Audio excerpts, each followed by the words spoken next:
നീ എന്ത് ഇവിടെ കറങ്ങി നടക്കുന്നത്? ഞാൻ റൂമിൽ ഭയങ്കര ചൂടില്ല, എങ്ങനെ ചെറിയ കാറ്റ് കൊള്ളാനായിട്ട്. എടാ നീ എന്ത് ജോലി കിട്ടി പോയെന്ന് പറഞ്ഞിട്ട് വാട്സപ്പിൽ DP കണ്ടില്ലെങ്കിൽ ബ്ലോക്ക് ചെയ്തൊന്ന് കൂട്ടിക്കോ ബൈഡാന്നൊക്കെ പറഞ്ഞു പോയിട്ട് എന്ത് ജോലിക്ക് പോകുന്നില്ലേ?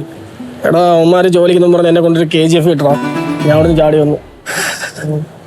അപ്പൊ ജോലിയൊന്നും ഇല്ല, അപ്പൊ സൈറ്റ് വർക്ക് ഒന്നും നിനക്ക് പറ്റത്തില്ല. അപ്പൊ സിവിൽ എഞ്ചിനീയറിംഗ് പഠിച്ച നിനക്കൊരു ജോലി വേണം.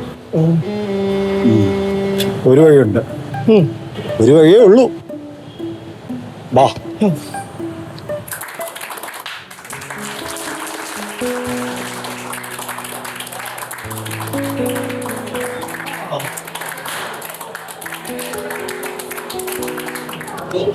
ഇതെന്താ സംഭവം?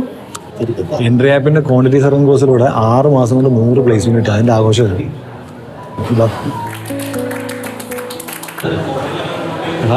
നിനക്ക് പറ്റിയ നല്ല സാലറിയുള്ള ഓഫീസ് ജോബാണ് ക്വാണ്ടിറ്റി സർവേ. നീ ഇപ്പൊ കണ്ടില്ലേ പ്ലേസ്മെന്റ് റേറ്റ്? 6 മാസത്തെ കോഴ്സിലൂടെ മാക്സിമം പ്രാക്ടിക്കൽ എക്സ്പീരിയൻസ് ആയിരുന്നു എൻട്രിക്ക് നിർബന്ധമാണ്. അതുകൊണ്ട് മിഡിൽ ഈസ്റ്റ് രാജ്യങ്ങളിലെ ലൈവ് പ്രോജക്റ്റുകൾ വരെ നമ്മുടെ യൂസേഴ്സിനെ ജോയിൻ ചെയ്യാൻ പറ്റും. പിന്നെ resume building, interview training, mock interview, ഇതുപോലുള്ള സോഫ്റ്റ് സ്കിൽസിന്റെ ട്രെയിനിങ്ങും ഉണ്ട്. അതുകൊണ്ട് നീ ഞാൻ തേരാപ്പാര നടക്കാണ്ട് ഈ കോഴ്സ് ജോയിൻ ചെയ്യുന്നു. വാ.